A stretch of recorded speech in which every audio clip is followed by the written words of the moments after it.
नमस्कार दोस्तों। तो आज अभी तक हम कई सारे चैप्टर्स के बारे में स्टडी कर चुके हैं, जैसे कि basic introduction, residential status, 5 heads of income, salary, house property, capital gain, PGBP, other sources और क्लबिंग ऑफ चैप्टर के बारे में। ठीक है, तो इन सारे चैप्टर्स को हमने एक शॉट के अंदर ट्राई किया कि हम उसको पूरी तरह से कवर कर सकें। जैसे कि पीजीबी पूरा एक चैप्टर है, उसको हमने एक ही जो लेक्चर है उसके अंदर कवर किया है। तो बहुत अच्छी हमारी रिवीजन सीरीज चल रही है। उसके अंदर हम आज जो नेक्स्ट चैप्टर पढ़ने वाले हैं वो है set of and carry forward of losses. ठीक है, आज हम ट्राई करेंगे पूरे एक ही लेक्चर के अंदर हम पूरे set of and carry forward of losses chapter का पूरा रिवीजन कर लें। ठीक है, तो अगर हम बात करें set of and carry forward losses, तो यहाँ पर हमें पूरे इतने सारे सेक्शन को स्टडी करना होता है, जो शुरू होते हैं सेक्शन 70 से और जाते हैं सेक्शन 74A तक। ठीक है, अच्छा पहले ये बात समझिएगा कि सर हम जब बात करते हैं सेट ऑफ, तो इसके अंदर दो अलग अलग चैप्टर्स मिक्स हैं, दो अलग अलग कॉन्सेप्ट इसमें मिक्स है। सर कॉन्सेप्ट इसके अंदर मिक्स है। जो फर्स्ट कॉन्सेप्ट है वो है हमारा set of. The first is regarding set of. Now what do you mean by set off? Set of का मतलब है कि सर एक हेड में प्रॉफिट होना और एक जगह लॉस होना और इसी साल में उसका एडजस्टमेंट करना, it is known as set off. Set off के बाद में हम क्या करेंगे? सेट ऑफ के बाद हम carry forward and set of करेंगे। कैरी फॉरवर्ड का मतलब क्या हो गया? ये तो इसी साल का प्रॉफिट और इसी साल के लॉसेस है, उसको हमने बोल दिया सेट ऑफ।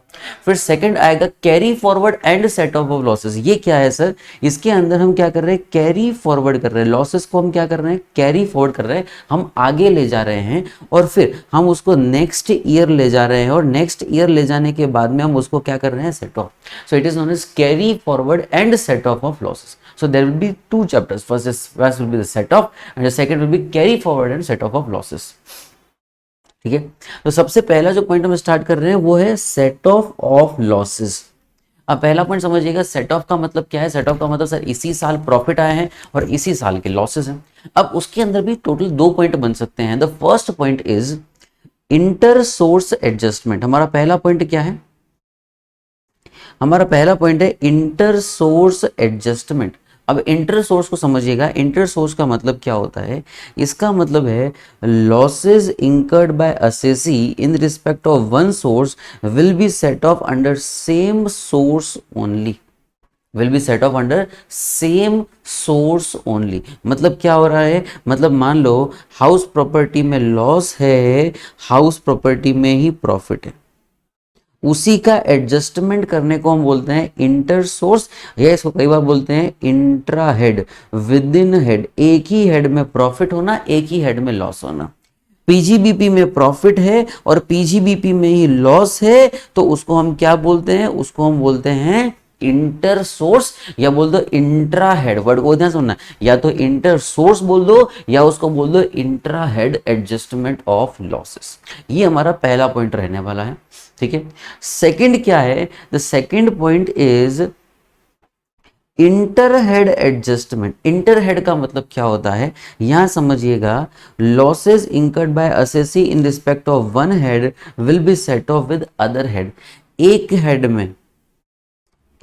में क्या है? लॉस है और एक हेड में क्या है? प्रॉफिट है।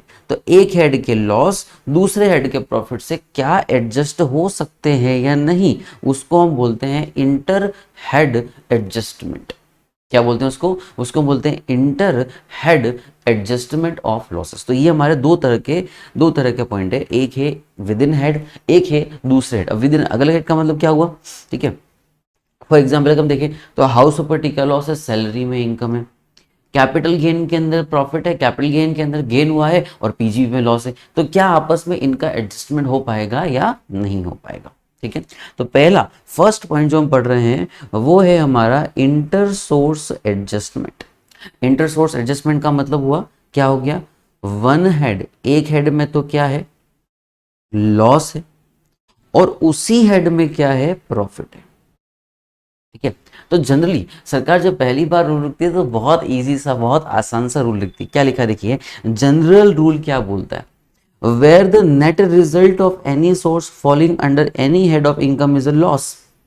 अगर उसी हेड के अंदर क्या आया है? लॉस आया है, the assessee shall be entitled to set off such loans against his income from any source under the same head. पहले तो सरकार बोलती अरे वाह, क्या आसान प्रोविजन लिखा। सरकार ने बोला कि किधर भी प्रॉफिट हो, अगर उसी हेड में लॉस है, मान लो हाउस प्रॉपर्टी में लॉस है, हाउस प्रॉपर्टी में प्रॉफिट है, कोई दिक्कत नहीं, आराम से एडजस्टमेंट कर देना।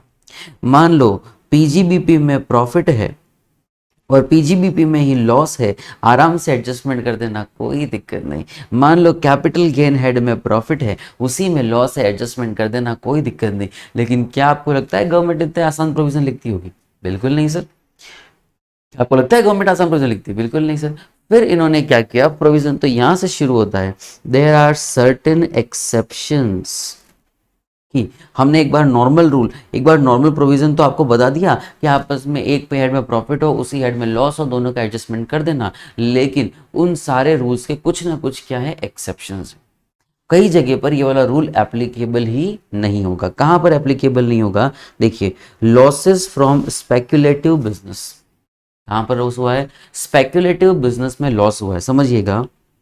Loss in respect of speculation business carried on by assessee shall not be set off except against profit of other speculation business। वो अदर स्पेकुलेशन बिजनेस से सेट ऑफ हो सकता है, बाकी नहीं होगा। इसका मतलब क्या हुआ? स्पेकुलेशन बिजनेस समझना पहले, स्पेकुलेशन बिजनेस होता क्या है? स्पेकुलेशन का मतलब होता है सट्टा बिजनेस। क्या वो कौन सा बिजनेस है? सट्टा बिजनेस, सेट ऑफ, ठीक है। तो अगर स्पेकुलेशन लॉसेस है, स्पेकुलेटिव बिजनेस लॉस है, तो ये कहाँ जाएगा? ये सिर्फ स्पेकुलेटिव बिजनेस प्रॉफिट में ही जाएगा और कहीं पर भी एडजस्ट नहीं हो पाएगा। मतलब कि स्पेकुलेटिव लॉसेस, नॉन स्पेकुलेटिव मतलब कि जो बिना सट्टे की इनकम होती है, नॉर्मल बिजनेस जो होता है, उसमें सेट ऑफ नहीं होगा, विल नॉट बी पॉसिबल। अच्छा, तो क्या नॉन स्पेकुलेटिव का लॉस है वो स्पेकुलेटिव के प्रॉफिट में जाएगा क्या? बिल्कुल जाएगा। उसको जब तक हम मना नहीं करें तब तक हमारा नॉर्मल प्रोविजन एप्लीकेबल होगा, मतलब सारे ही लॉसेस में एडजस्टमेंट पॉसिबल है। जहां पर भी एक्सेप्शन होगा वहां पर लिख दिया जाएगा कि ये एक्सेप्शन है और यहाँ पर ये प्रोविजन हमारा एप्लीकेबल नहीं होगा। एक्सेप्शन को छोड़ दीजिए, बाकी हमेशा जनरल रूल एप्लीकेबल होगा। एक्सेप्शन को छोड़ दीजिए, बाकी हमेशा जनरल रूल एप्लीकेबल होगा। ये हमारा मेन पॉइंट है, ये हमारा सबसे इंपॉर्टेंट पॉइंट है, ठीक है। देखिए अगला point, second is long term capital loss. ठीक है, देखो सैलरी में लॉस होता ही नहीं, हाउस प्रॉपर्टी के लॉस के लिए कुछ लिखा ही नहीं, इसका मतलब हाउस प्रॉपर्टी के लॉस को हाउस प्रॉपर्टी के प्रॉफिट में एडजस्ट कर देना। तीसरा हेड आता है पीजीबीपी। पीजीबीपी में क्या लिखते हैं? नॉर्मल बिजनेस, जैसे कि शुगर का बिजनेस हो गया, कपड़े की दुकान हो गई, ठीक है, ज्वेलरी शॉप हो गया, उनके लॉसेस के लिए तो कुछ लिखा ही नहीं, छोड़ दीजिए। स्पेकुलेटिव के लिए लिखा है, उसमें सिर्फ ध्यान रखिएगा कि सट्टा बिजनेस का loss normal business set of नहीं होता। फिर क्या लिखा है? फिर लिखा है regarding long term capital loss. अभी आ जाइए फोर्थ हेड के अंदर, कौन सा आ गया? फोर्थ हेड होता है हमारा कैपिटल गेन। फोर्थ हेड कौन सा होता है हमारा? फोर्थ हेड होता है हमारा कैपिटल गेन हेड। अब कैपिटल गेन हेड के बारे में क्या लिखा है कि शॉर्ट टर्म और लॉन्ग टर्म दो तरह के लॉसेस होते हैं। सिर्फ लॉन्ग टर्म के लिए लिखा है? इसका मतलब शॉर्ट टर्म के लिए कुछ लिखा है क्या? नहीं लिखा है। अब देखिए प्रोविजन क्या है, long term capital loss can be set of only against long term capital gain. अरे वाह, बहुत जबरदस्त बात है कि लॉन्ग टर्म कैपिटल लॉस सिर्फ लॉन्ग टर्म कैपिटल गेन से ही सेट ऑफ होगा और किसी से सेट ऑफ नहीं होगा। इसका मतलब क्या हुआ कि लॉन्ग टर्म शॉर्ट टर्म में नहीं जा सकता, ठीक है, लॉन्ग टर्म शॉर्ट टर्म में नहीं जा सकता। लॉन्ग टर्म कैपिटल लॉस और यहां है लॉन्ग टर्म कैपिटल गेन, ये सेट ऑफ हो जाएगा। लॉन्ग टर्म कैपिटल लॉस और इधर लिखा है शॉर्ट टर्म कैपिटल गेन, ये सेट ऑफ नहीं होगा। शॉर्ट टर्म कैपिटल लॉस और शॉर्ट टर्म कैपिटल गेन ये सेट ऑफ हो जाएगा। यहाँ कोई मनाही नहीं, यहाँ कोई प्रोविजन नहीं, यहाँ कोई दिक्कत नहीं। शॉर्ट टर्म कैपिटल लॉस और लॉन्ग टर्म कैपिटल गेन, इसके लिए भी कुछ लिखा है क्या? नहीं सर, कुछ नहीं लिखा है, तो ये भी सेट ऑफ हो जाएगा। तो एक्सेप्शन सिर्फ क्या है कि लॉन्ग टर्म कैपिटल लॉस किसी में भी नहीं जा सकता। याद रखना हो तो आसान तरीका है कि बड़ा भाई छोटे भाई के घर नहीं जाता, लॉन्ग टर्म बड़ा भाई, शॉर्ट टर्म छोटा भाई, ठीक है। अच्छा, बाकी सारा एडजस्टमेंट, यस सर, बाकी सारा एडजस्टमेंट पॉसिबल है। However short term capital loss can not be set of with any capital gains. ठीक है, तो पहला कौन सा हेड हो गया हमारा खत्म, सैलरी में कुछ लिखा ही नहीं, हाउस प्रॉपर्टी में कुछ लिखा ही नहीं, पीजीवीपी हो गया, कैपिटल गेन का, 4 हेड तो हो गए सर आपके। अभी आता है हमारा फिफ्थ हेड, पांचवा हेड। पांचवा हेड कौन सा है, losses from activity of owing and maintaining race forces.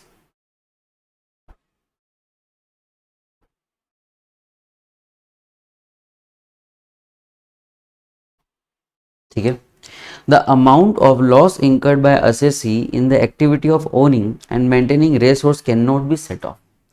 ठीक है, तो रेस हॉर्सेस, ठीक है, अगर आप रखते हो उनसे कोई भी लॉस हुआ तो वो कहीं भी सेट ऑफ नहीं होता, अदर सोर्सेज में और कहीं नहीं जाएगा, सिर्फ किस में जाएगा, सिर्फ वो खुद की इनकम में ही जाएगा। मतलब रेस हॉर्सेस का लॉस है, रेस हॉर्सेस की इनकम में सेट ऑफ हो जाएगा, बाकी सेट ऑफ नहीं होगा। Fourth point, losses can not be set of against winning from lotteries, crossword puzzle etcetera. अगर इनको हम बोलते हैं नॉर्मल लैंग्वेज में कैजुअल लॉसेस, कौन सा बोलते हैं इनको, कैजुअल लॉसेस, और इनको बोलते हैं कैजुअल इनकम, कैजुअल लॉसेस, मतलब winning from lottery, crossword puzzle वगैरह इस तरह की जो चीजें हैं। ठीक है, क्या लिखा है, no deduction in respect of any expenditure और allowance shall be allowed against the income from winning from lotteries, crossword puzzle, race including horse races, card games and other games. ठीक है, इनको छोड़ दीजिए, बाकी सारा एडजस्टमेंट पॉसिबल नहीं। Next, मतलब इन लॉसेस का कहीं कोई एडजस्टमेंट पॉसिबल है, नो डिडक्शन, ना तो एक्सपेंडिचर का कोई बेनिफिट है जो मैंने अदर सोर्सेज में पढ़ाया था आपको, नहीं है तो मैंने नीचे डिस्क्रिप्शन बॉक्स में दिया हुआ है, वहां पर जाकर के देख सकते हैं। ठीक है ना, तो कोई बस अभी किसी भी तरह का एक्सपेंडिचर आपको अलाउड नहीं होगा, ना ही अगर इनमें लॉस भी हो जाता है तो भी किसी भी तरह का एडजस्टमेंट अलाउड नहीं। Next, losses from source of income which is exempt, जो चीज पहले से एग्जम्प्ट है, फॉर एग्जाम्पल एग्रीकल्चर। अच्छा, एग्रीकल्चर इनकम क्या है, एग्जम्प्ट है। अब मान लो एग्रीकल्चर में लॉस हो गया, आप बोलो नहीं नहीं एग्रीकल्चर में तो लॉस हो गया उसको तो मैं सेट ऑफ करूंगा, सरकार बोलती है अच्छा पागल समझ रखा है हमको, नहीं भैया कोई भी एडजस्टमेंट हम अलाउ नहीं करेंगे। Next, loss from specified business referred in section 35AD। कौन सा बिजनेस लिखा है, स्पेसिफाइड बिजनेस, जो कहाँ मेंशन है 35AD में, जो 14 तरह के जो बिजनेसेस हैं जिसमें cold chain facility, rehabilitation of house वगैरह आते हैं, उन सब का एडजस्टमेंट सिर्फ उनसे ही होगा और किसी से नहीं होगा। ठीक है, तो नॉर्मली क्या बोला, हम बोले इंट्रा हेड एडजस्टमेंट पॉसिबल है। ठीक है, लेकिन कहाँ नहीं है, स्पेक्यूलेटिव बिजनेस पर पॉसिबल नहीं है, लॉन्ग टर्म कैपिटल लॉस में पॉसिबल नहीं है। ठीक है, दो तो ये मेन पॉइंट हो गए।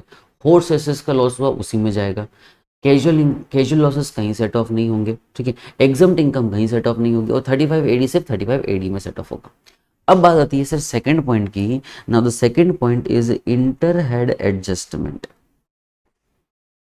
सेकंड कौन सा है, सेकंड होता है inter head adjustment. Inter head का मतलब क्या है, वन हेड, एक हेड में क्या है लॉस और दूसरे हेड में क्या है प्रॉफिट।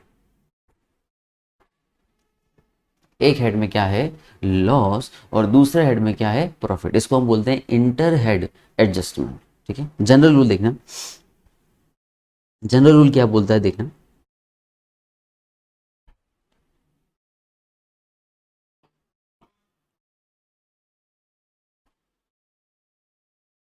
जनरल रूल क्या बोलता है, जनरल रूल तो हमेशा सिंपल सी बात बोल, जनरल रूल तो हमेशा सिंपल सी बात बोलता है, क्या बोलता है सर, कि अगर लॉसेस हैं और प्रॉफिट है आराम से सेट ऑफ कर देना, कोई दिक्कत नहीं है। प्रॉब्लम तो कहाँ आती है, प्रॉब्लम तो एक्सेप्शन लिखते हैं तब आती है। देखिए जनरल रूल क्या कहता है, मजा लीजिएगा प्रोविजन का, where the net result of any head of income, where the net result of any head of income is loss, क्या आया भैया लॉस आया, the assessee shall be entitled to set off such loss against his income if any, तो वो किसी भी तरह की इनकम से क्या हो जाएगा, सेट ऑफ हो जाएगा।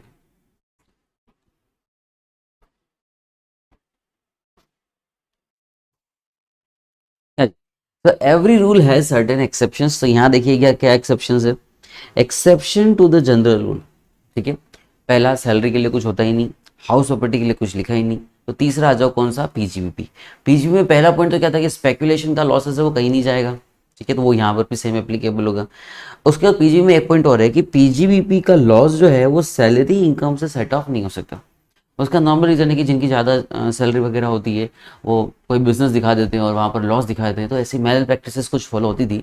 इसलिए गवर्नमेंट ने प्रोविज़न बनाया हुआ है कि पीजीबीपी का जो लॉस है उसको आप सैलरी से सेट ऑफ नहीं करेंगे, नो सेट ऑफ। अगला है, अगर आपको कैपिटल गेन हो, अब कैपिटल गेन में क्या प्रॉब्लम थी कि लॉन्ग टर्म जो लॉस था वो शॉर्ट टर्म में नहीं जा रहा था, बड़ा भाई छोटे भाई के घर नहीं जा रहा था, तो दोनों को ही हमने बाहर निकाल दिया। मतलब कि किसी भी तरह का कैपिटल लॉस खुद अंदर से सेट ऑफ हो जाएगा, अपने हेड में तो हो जाएगा, लेकिन जो कैपिटल लॉस है वो किसी और हेड में सेट ऑफ नहीं होगा। तो कैपिटल जो लॉसेस है वो किसी और हेड में नहीं जाएंगे। अगला, अगर आपको स्पेक्युलेटिव बिजनेस से लॉस हुआ है, क्या हुआ है, स्पेक्युलेटिव बिजनेस से लॉस हुआ है, any speculation business loss can be set of only against profit and gains if any of another speculation business. Speculation सिर्फ स्पेक्युलेशन में जाता है, पहले समझा चुका हूं, और कहीं नहीं जाएगा। फिर नेक्स्ट, मेंटेनेंस ऑफ रिसोर्सेज से अगर आपको लॉस हुआ है, पहले भी समझा चुका हूं, मेंटेनेंस ऑफ रिसोर्स से लॉस हुआ है तो वो लॉस उसी प्रॉफिट से सेटअप होगा और कहीं नहीं जाएगा। Next, fifth, loss can not be set of against winning from lottery, crossword puzzle etcetera. ना तो एक्सपेंडिचर का किस तरह का रिडक्शन मिलता है, ना लॉसेस का रिडक्शन मिलता है, कोई भी चीज, कोई भी बेनिफिट यहां पर इनको अलाउड नहीं होता है। ठीक है, next, next is maximum loss from house property. ठीक है, ये तो हो गया एडजस्टमेंट कौन कौन सा नहीं हो सकता है। अब हाउस प्रॉपर्टी का जो मैक्सिमम लॉस सेट ऑफ है वो 2 लाख रुपए ही हो सकता है, 2 लाख रुपए से ज्यादा नहीं होगा दूसरे सोर्स में।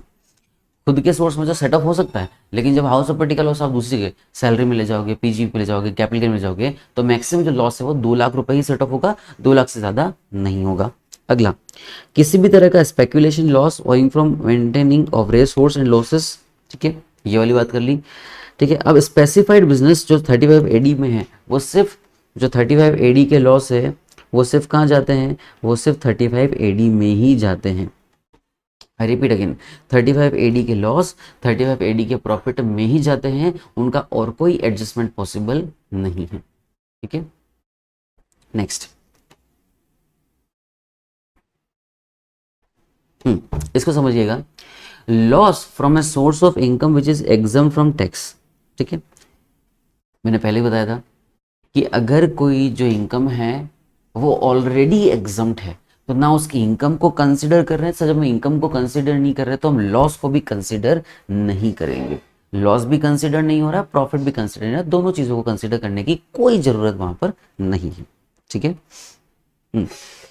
अच्छा, तो क्या अब हम लॉसेस की बात कर ली, पहला कौन सा कर दिया, इंटर कर दिया। ठीक है, इंटर सोर्स कर दिया, फिर इंटर हेड कर दिया। अब क्या कोई प्रायोरिटी गिवन है कि पहले इसमें देना है पहले उसमें देना है, नहीं सर।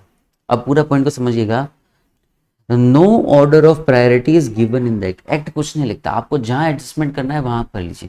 बट हम बेसिकली क्या सिखाते हैं क्लास के अंदर, हम सिखाते हैं कि पहले आप इंटर सोर्स कर लीजिए फिर आप इंटर हेड कर लीजिए, that will be very easy, ये आपके लिए थोड़ा सा आसान रहेगा। ठीक है, पॉइंट को देखिए क्या लिखता है, the act does not prescribe any order of priority for set off losses, therefore one should try to set off losses which cannot be set off in future or having shorter period of set off। तो आप उसको आप अपने हिसाब से adjustment कर लीजिए, जहां आपको लग रहा है कि यहाँ पहले एडजस्ट कर देना चाहिए वहां आप कर लीजिएगा, कोई दिक्कत नहीं। क्या सेट ऑफ ऑप्शनल है या कंपलसरी है, सेट ऑफ इज कंपलसरी, आपको सेट ऑफ करना ही करना है, आप जबरदस्ती से अपनी इनकम को ज्यादा नहीं दिखा सकते। If there is income from one head or loss from another, the assessee has no option but to set off of loss against such income if it is permissible under section 71। Permissible है उसका adjustment कर लीजिए, कोई दिक्कत नहीं। ठीक है, चलिए अब बात आती है, सर ये हो गया हमारा कौन सा, सेट ऑफ हो गया। सेट ऑफ के बाद आता है हमारा कैरी फॉरवर्ड। ये जो पॉइंट है ये किसके बारे में है, it is regarding carry forward. Carry forward का मतलब क्या है, मान लो मान लो 2020-21 में हाउस प्रॉपर्टी में 1,30,000 का लॉस था, लॉस को हम कैसे लिखते हैं, ब्रैकेट में नोट करते हैं, और इस साल प्रॉफिट था ही नहीं, तो क्या मैं इसको आगे ले जा सकता हूं, क्या मैं इसको आगे ले जा सकता हूं, हमारी गवर्नमेंट बोलती है यस, यस आप आगे ले जा सकते हो। अब उसके लिए कुछ कंडीशंस है, क्या कंडीशन है देखिएगा, अगर आपको लॉस हुआ है हाउस प्रॉपर्टी से, आप कितने साल ले जा सकते हो, आप उसको 8 साल तक ले जा सकते हो, लेकिन कंडीशन क्या है, अगर इसी साल का था तो मैं हाउस प्रॉपर्टी को लॉस सैलरी में भी डाल रहा था, पीजी में भी डाल रहा था, कैपिटल गेन में भी डाल रहा था, अदर सोर्सेज में भी डाल रहा था, लेकिन अगर पुराने सालों का हाउस प्रॉपर्टी का लॉस है, लेकिन अगर पुराने सालों का हाउस प्रॉपर्टी का लॉस है तो वो सिर्फ इनकम फ्रॉम हाउस प्रॉपर्टी में ही जाएगा। द नेक्स्ट इज, अगर मेरा अनएब्जॉर्ब्ड बिजनेस लॉस है 8 ईयर है तो profit and gains of business and profession में ही जाएगा। अगर स्पेक्यूलेशन का लॉस है तो वो 4 साल तक जाएगा, लेकिन सिर्फ स्पेक्यूलेशन में ही जाएगा। स्पेक्यूलेशन ध्यान रखना, स्पेक्यूलेशन सट्टा बिजनेस होता है, वो सिर्फ खुद में ही सेट ऑफ होता है, और ना तो खुद के हेड में जा सकता है, ना किसी और के हेड में जा सकता है, और टाइम पीरियड भी इसका लिमिटेड है, क्योंकि सट्टा खेल रहे सरकार आपको बेनिफिट कम देना चाहती है, इसलिए प्रोविजन बनाया हुआ। अगला, लॉस फ्रॉम स्पेक्यूलेटिव बिजनेस जो कि है 35 AD का, ये इनडिफाइनेट पीरियड तक जा सकता है, जितना आप ले जाना चाहो उतना आप ले जा सकते हो। Income from any other specified business, ठीक है, तो स्पेसिफाइड बिजनेस का लॉस है, स्पेसिफाइड बिजनेस में जाएगा इनडिफाइनेट पीरियड तक, जितना आप खींच सको उतना आप खींच लेना, कोई दिक्कत नहीं। अगला, अगला, अगर शॉर्ट टर्म कैपिटल लॉस है, अगर शॉर्ट टर्म कैपिटल लॉस है, उसका टाइम पीरियड है 8 साल, इसमें जाएगा सिर्फ शॉर्ट टर्म में ही जाएगा, ठीक है, या लॉन्ग टर्म में जाएगा। लॉन्ग टर्म का लॉस है, टाइम पीरियड 8 साल, किस में जाएगा, सिर्फ और सिर्फ लॉन्ग टर्म में जाएगा। लॉन्ग टर्म हमेशा सिर्फ बड़ा भाई सिर्फ बड़े भाई घर जाता है, छोटे भाई घर नहीं जाता। रोज रिसोर्सेज का मेंटेनेंस का लॉसेज है तो क्या होगा, तो वो 4 ईयर्स तक जाएगा, लेकिन सेम एक्टिविटी में ही जाएगा। इसमें सेम प्रोविजन एक और आता है, ठीक है, कि अगर आपका अनअब्जॉर्ब डेप्रिसिएशन है तो भी उसको आप इनडिफाइनाइट पीरियड तक ले जा सकते हो, ठीक है, और वो किसी भी हेड में जा सकता है एक्सेप्ट सैलरी। तो ये प्रोविजन हो गया कौन सा, सेट ऑफ, सेट ऑफ में कौन सा हो गया, इंटर हेड, इंट्रा हेड, और ये हो गया हमारा कैरी फॉरवर्ड, ठीक है।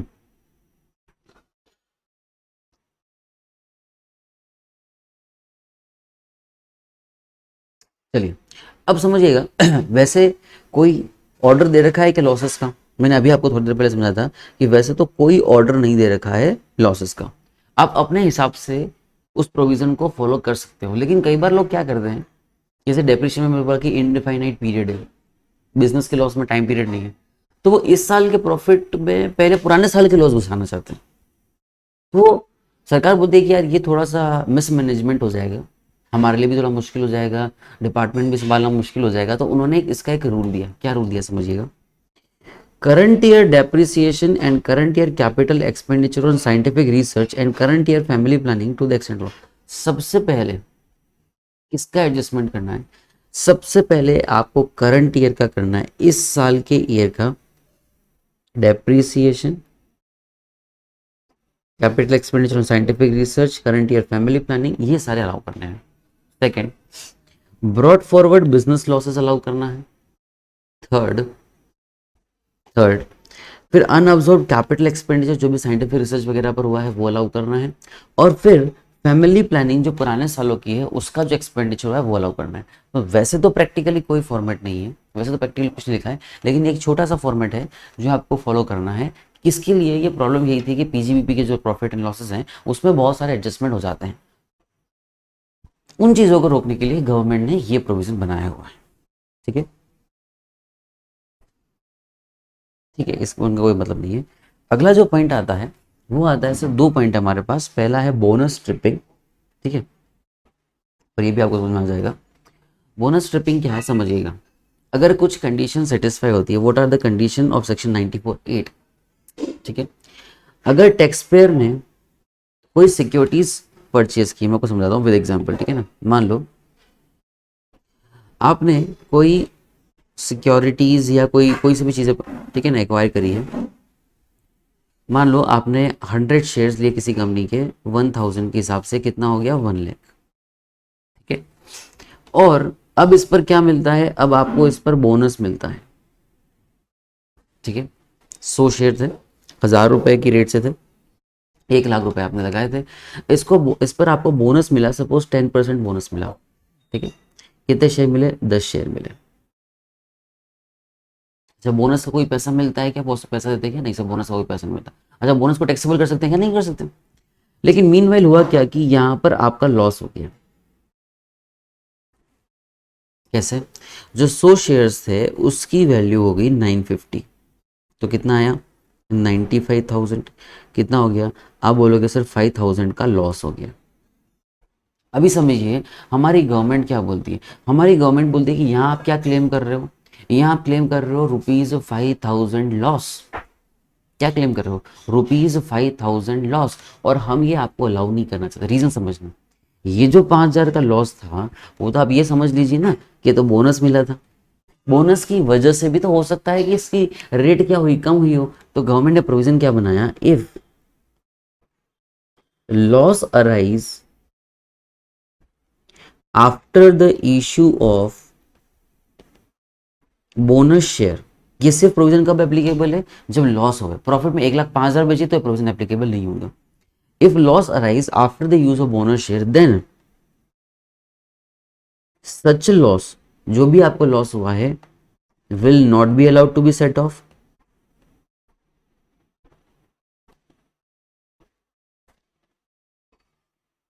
पहली चीज, वो लॉस हम आपको अलाउ नहीं करेंगे। Second thing, such loss will be treated as cost of acquisition of bonus shares। वो बोनस शेयर्स की कॉस्ट ऑफ एक्विजिशन मान लिया जाएगा। ठीक है, अब देखिएगा, the tax payer buyers or acquire any unit within a period of 3 month prior to record date. जिस दिन बोनस के लिए रिकॉर्ड करने वाले थे उससे 3 महीने पहले ही आपने क्या किया है, वो शेयर सिक्योरिटी परचेस करी। Such person is allotted additional unit without any payment on the basis of holding of such unit.